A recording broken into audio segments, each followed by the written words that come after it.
The Gaia was abuzz with chatter and flashing lights. It was a night of glamour and significance, raising funds for children in need. Barron Trump stood tall and poised near the stage, his calm demeanor a stark contrast to the excitement around him. As the evening progressed, Barron mingled with the crowd, exchanging polite smiles and handshakes. But then the unexpected happened. A man in a wrinkled suit stepped forward, his face tense. When Barron extended his hand, the man refused to take it. The room fell silent. "I won't shake your hand," the man said, his voice shaking with a mix of anger and pain. "Your name represents privilege. You have no idea what people like me go through." Barron's guard stepped in, but Barron raised his hand to stop them. He looked the man in the eye and said softly, "You're right. I don't know your story, but I'd like to." The man was taken aback. The crowd held its breath as Barron motioned toward a quieter corner of the room. "Let's talk."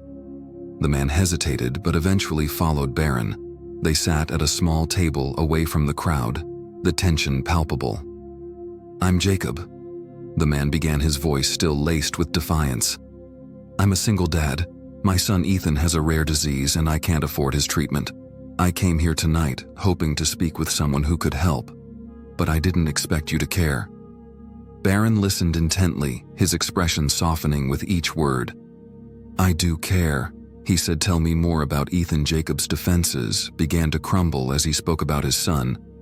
How Ethan loved to draw, how he dreamed of becoming an artist, and how the medical bills had drained their savings. Barron leaned forward. "I can't imagine what you're going through, but I want to help, not just with money, but in a way that really matters." Jacob stared at him, his eyes filled with disbelief. "Why would you do that for me?" Barron smiled faintly. "Because I can, and because it's the right thing to do." The next morning, Barron couldn't stop thinking about Jacob and Ethan. He called his personal assistant in Clara and asked her to find the best specialists for Ethan's condition. Also, Barron added, "I want to visit them privately. No cameras, no press." Clara raised an eyebrow. "Are you sure this could be a great PR moment?" Barron shook his head. "This isn't about me, it's about them." Later that week, Barron showed up unannounced at Jacob's modest apartment. Jacob was stunned to see him standing at the door with a box of art supplies for Ethan. "Hi, Ethan," Barron said, crouching down to the boy's level. "I heard you like to draw. Can I see some of your work?" Ethan's face lit up as he ran to fetch his drawings. Watching the interaction, Jacob felt a lump in his throat. For the first time in years, he felt hope. Over the next few weeks, Barron became a regular visitor at Jacob and Ethan's home. He arranged for Ethan to receive top-notch medical care and even invited him to art workshops with renowned artists. Ethan's health began to improve, and so did his spirit.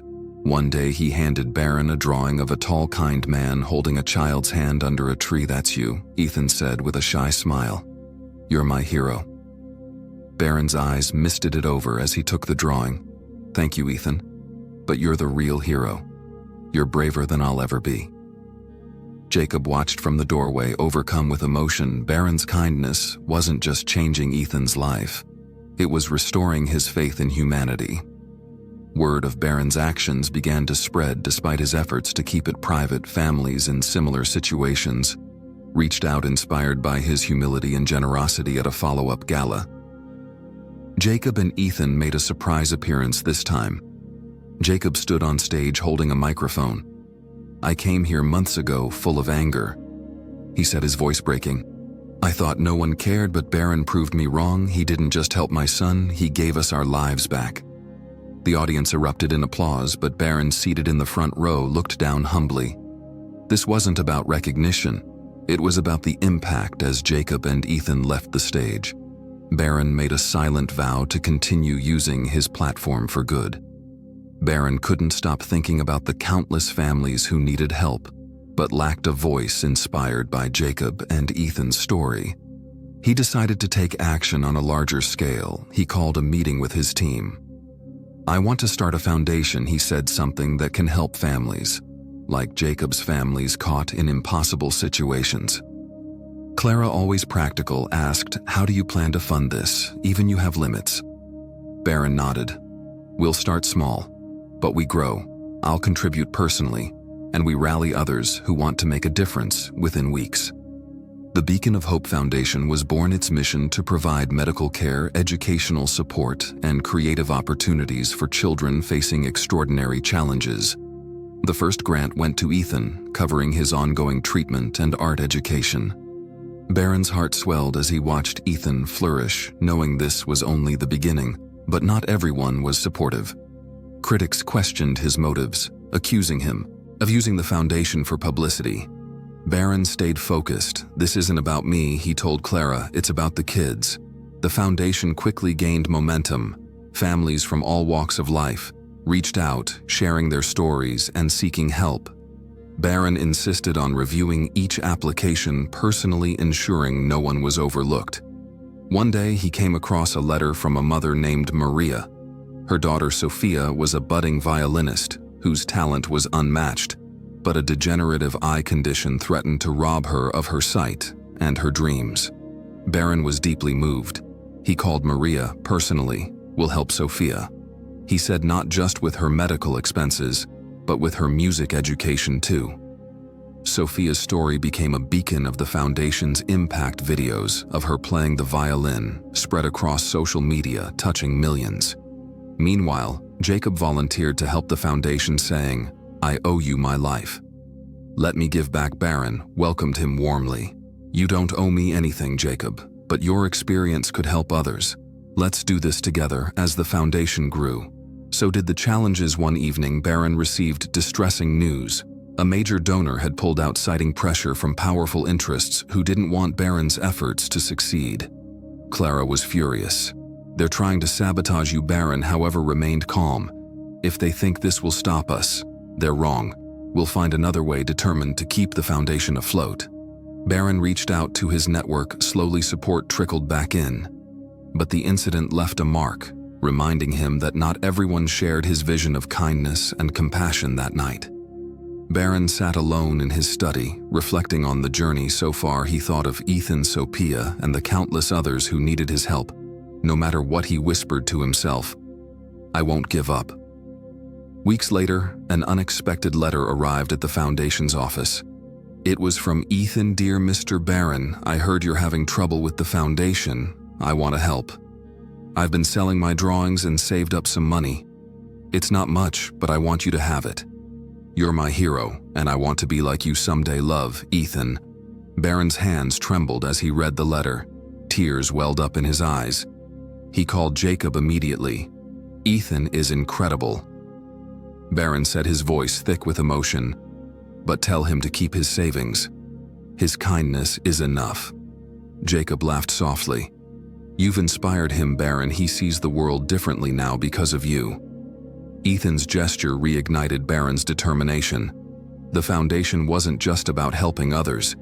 It was about inspiring a ripple effect of kindness. The foundation hosted its first annual gala, inviting families they had helped to share their stories. Jacob and Ethan were among the special guests, as were Sophia and Maria. As Barron walked through the room, he was humbled by the outpouring of gratitude and joy. He paused to watch Sophia perform a violin piece, her music filling the hall with hope. When the time came for Barron to speak, he stood at the podium, his voice steady but full of emotion. "This foundation isn't about one person or one act of kindness. It's about all of us coming together to make the world a little brighter. Thank you for believing in this mission."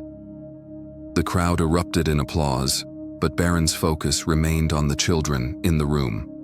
He knew their stories were the real stars of the evening. As the gala ended, Jacob pulled Barron aside. "You've changed so many lives, Barron, but do you realize how much you've changed mine?" Barron smiled. "It's not about changing lives, Jacob. It's about showing people what's possible." As the foundation flourished, Barron noticed something remarkable happening. Families who had once been helped were now helping others. Jacob became a mentor for new families, guiding them through the foundation process. "I never thought I'd be in a position to help anyone. Jacob admitted to Barron one day, "You gave me back more than my son's health. You gave me purpose." Barron was moved. Sometimes the smallest acts of kindness create the biggest waves, he said. Meanwhile, Sophia began volunteering to teach violin to children who couldn't afford lessons. Watching her thrive, Barron felt a deep sense of fulfillment. But he also knew there were still so many children who needed help. One evening, Ethan surprised Barron with a painting. It was a scene of children playing under a tree, their faces full of joy. "This is how I feel now," Ethan said. Barron hung the painting in his office, where it became a daily reminder of why he started the foundation. It wasn't just about giving, it was about inspiring others to give too. As Barron's foundation grew, so did his visibility. Invitations to speak at events poured in, but Barron was selective. He preferred personal connections over grand gestures. One day, Clara showed him an email from a small community center. "They want you to visit and talk to their kids," she said. Barron's eyes lit up. "Let's do it at the center." Barron met children from underserved neighborhoods. He shared stories about Ethan and Sophia, emphasizing the importance of kindness and perseverance. "Kindness isn't just about big gestures," Barron told them. "It's about the little things, helping a friend, standing up for someone, or even just listening." One boy raised his hand. "But what if people are mean to you?" Barron smiled gently. "You can't control how others act, but you can control how you respond. Choose kindness.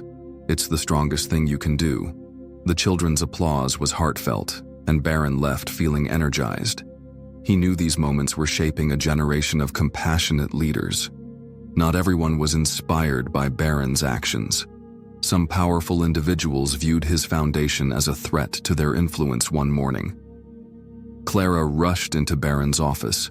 "We've been hit with a lawsuit," she said, her voice tight. "They're claiming the foundation misuses funds." Barron's stomach sank. "Is there any truth to it?" "None," Clara said firmly. "But they're hoping to tarnish your reputation." Barron's legal team advised him to settle, but he refused. "If we back down, we're letting them win. We'll fight this and we'll prove them wrong." The lawsuit dragged on for months, but Barron's determination never wavered. Jacob stood by him, speaking at public forums about the foundation's imp. "I'm living proof of what Barron's work means," he declared when the court finally ruled in Barron's favor. It wasn't just a victory for the foundation. It was a victory for everyone who believed in its mission. One day, Barron received a handwritten letter from a woman named Claire. "I don't know if you remember me," she wrote, "but years ago, you helped my son Ethan. He's now a thriving artist, thanks to you." Barron was stunned. Ethan, now a teenager, had become a rising star in the art world. Claire invited Barron to attend Ethan's first gallery exhibit at the event. Barron was greeted with a warm hug from Ethan. "You changed my life," Ethan said. "Every stroke of my brush is because you believed in me." As Barron admired Ethan's work, he felt an overwhelming sense of pride. It wasn't just about what Ethan had achieved. It was about the ripple effect of kindness. Ethan's exhibit raised funds for the foundation, proving that kindness truly came full circle. The foundation's annual gala arrived, and this year was special. The theme was kindness in action, and the event showcased stories of lives transformed through the foundation. Barron gave his speech with a lump in his throat. "This isn't my foundation," he said, "it's ours. Every act of kindness you've shown has made this possible." To everyone's surprise, Ethan and Sophia took the stage together. Ethan presented Barron with a painting, and Sophia played a heartfelt violin piece. "Thank you for believing in us," Sophia said. "Because of you, we know anything is possible." The audience was in tears, and Barron felt a deep sense of fulfillment. He knew this was only the beginning. As the gala's applause faded, Barron stepped off the stage, humbled by the overwhelming support. But his mind was already racing with ideas for the future. He called a meeting the next morning. "We need to reach more families," he said. "Let's partner with schools, hospitals, and community centers to identify children who need help." The team sprang into action, launching campaigns to raise awareness about the foundation. Jacob, now a full-time advocate, traveled across the country sharing his story. Meanwhile, Ethan and Sophia became youth ambassadors for the foundation. They visited schools, inspiring children with their journeys and encouraging them to dream big.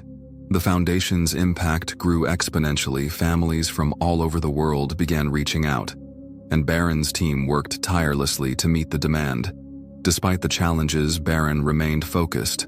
"This isn't about numbers," he told Clara one day. "It's about each life we touch. If we can make one person's life better, it's all worth it." One evening, Barron found an envelope on his desk. It was addressed to him in a child's handwriting. Curious, he opened it and began to read. "Dear Mr. Barron, my name is Lily. I'm 8 years old and my mommy says I'm very sick.